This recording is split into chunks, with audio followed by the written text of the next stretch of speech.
Hi class, Lisa here. Not at the cottage today, at home in my dining room. And so I am at home. There's lots of kids and bunnies around. So if I get interrupted, please forgive me. Okay, so today I'm just going to talk for a few minutes about the power of partnerships in social studies and beyond. The article that you read for this week really talked about partnerships with families at the school, and that's important, absolutely. So we're going to start talking about partnerships with your families, but we're also going to talk about partnerships with community members and community organizations. So I'll start by saying this. My teaching career would be so much less fulfilling if I had not become a community teacher. But that I mean a teacher who doesn't just see herself as a classroom teacher, but as a school teacher and as a community member. And I actively sought out partnerships with the community.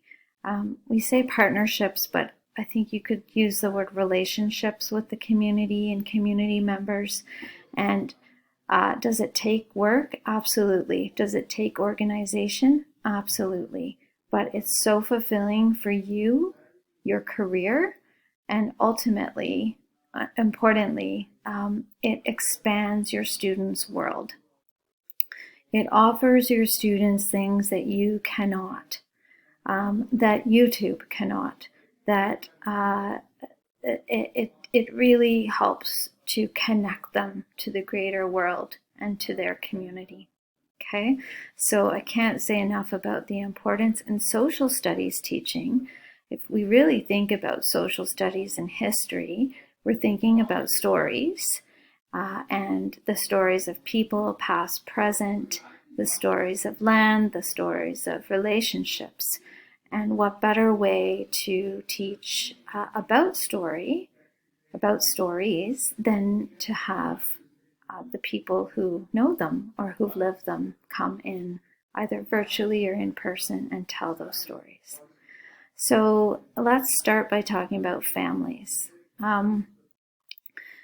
So I've been teaching for many years, and I've never had an issue with a family member of any of my students. I've taught hundreds and hundreds of students, and I've always had positive relationships with family members.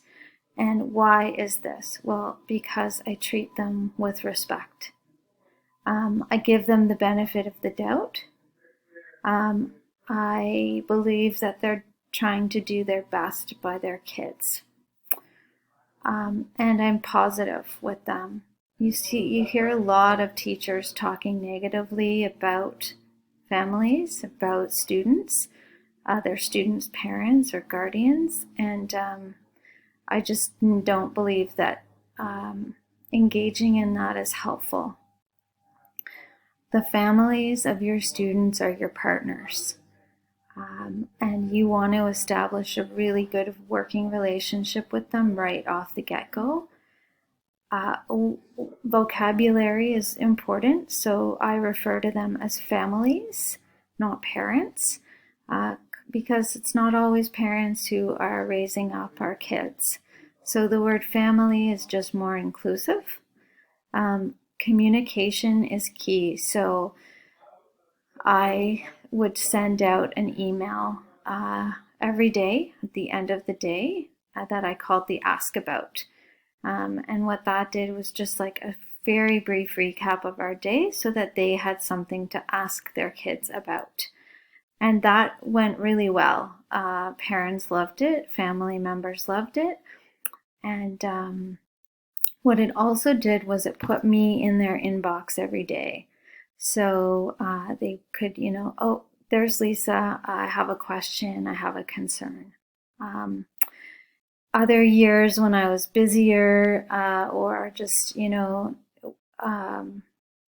had, different things going on in my own life, I changed it to a weekly Ask About email.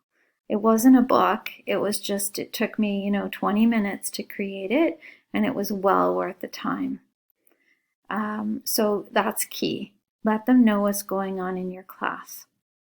Invite them into the class. Invite their ideas. Tell them you're open to hearing their ideas, their cultures, their talents.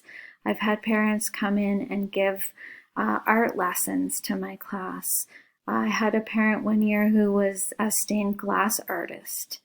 I've had parents come in and a family from Russia came in, and the mom had made all the kids this Russian crepe and taught them about Russian culture. Okay, this is so important. This expands your students' world and validates who they are and where they come from. Family projects. So in social studies, I always do an oral history project about family history and family treasures. Every year in language arts, we do a bookmaking project where the students write their own book, and we do everything from like all the stages of writing. So pre-writing to like publication, and we actually even sew the books by hand and create covers, and then we have a book launch, and all the families are invited in to listen to their children read from their books. So this is Jacob and his mom, and this is Jacob with his book that he made. And Jacob was a non-reader when he first started in my class, and here he is so proud of the book that he wrote. Okay, so these are celebrations that you want to share with your families. Give the benefit of the doubt. So sometimes families might not respond. Sometimes forms aren't returned. Sometimes homework isn't done. Give them the benefit of the doubt. It's not usually because they don't care. It's usually because they have other things going on in their life. Ask them if they, you can support them in any way. Maybe the kid needs a different homework program because his family just can't be on it right now. So maybe you can take something on. All sorts of ways, but really value your families in all their shapes and sizes. I once had a student who his father was in prison, and his mom used to come in to parent-teacher interviews, and we would have dad on the line on Skype from prison. And that's important to do. Important to meet them where they are, just like we do of our students. Honor their holidays. So if you have students who are going to be away for religious holidays or cultural holidays, traditional holidays, don't pile them up with homework when they're gone. Do you give kids homework during Christmas? No. So lots of Indigenous students have traditional times of the year when they hunt for moose or for goose, in the case of my students. Honor those holidays. You let them go, and you wish them luck and invite them to share when they get back. Okay. Partnerships with community.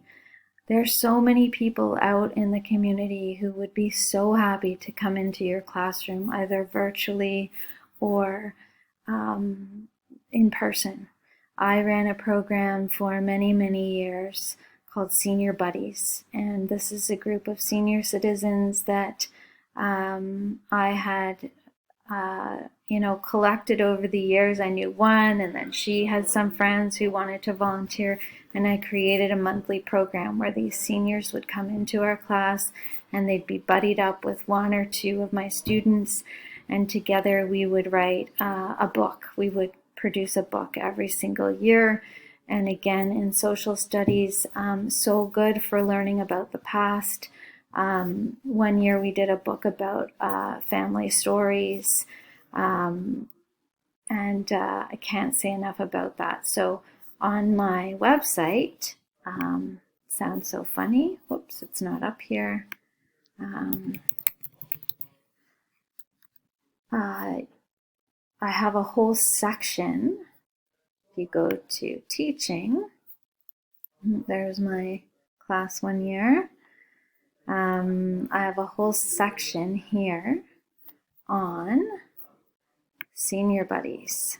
Okay, so you can read all about it. I have another section on my partnership with a local author, and we actually wrote a book together about his dog who only had 3 legs, and it was really a story of resilience. But we partnered with him, and my students got to illustrate the book, and we actually ended up on local TV talking about our partnership. Okay, lots of different ideas for community projects here. This was another one called Blue Metropolis. It's an arts organization in Quebec, and you can partner with a photographer and a author, and they actually will come and do workshops, photography and writing workshops with your kids, and then your kids get to be part of this book.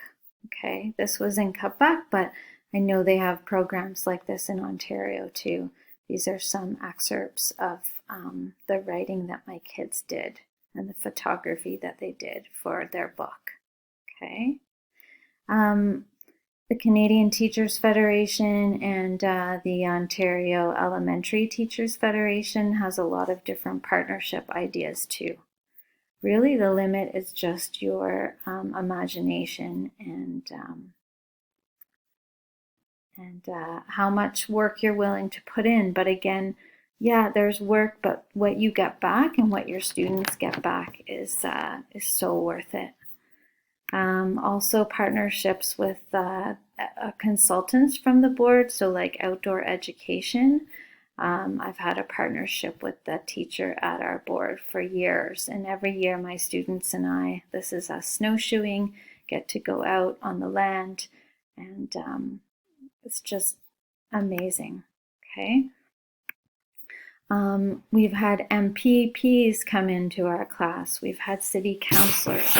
We've had geologists, cave divers. When a cave diver came 1 year, artists. I often have teacher candidates who want to volunteer in a classroom and get more experience come in. Really, it's about opening the door to your classroom to expand your world. And then community organizations. So there's lots of artists in the school programs. There's gardening programs. The First Nations Child and Family Caring Society. I have had a long partnership with them, and because of that partnership, my students have been able to participate in so many different initiatives. And this was the filming of the Jordan's Principle public service announcement. Okay, so it's really get your administrator on board. Administrators are usually all about community partnerships, and they can help you with those things. Also, other teachers in the school who might have done partnerships, you might want to get involved with them to do something like that. So I often would do projects with less experienced teachers to get them involved and kind of mentor them in how to go about a community partnership. I'm going to end here because this is really powerful, and so my students and I had read the book Wonder. I'm sure you've all heard of Wonder. If you haven't, find out about it. About a boy who has a craniofacial difference, and a teacher an aide, who worked with me. She happened to know a woman who had a craniofacial difference, and so I said, do you mind? Do you think she'd mind if I reached out and invited her into the classroom?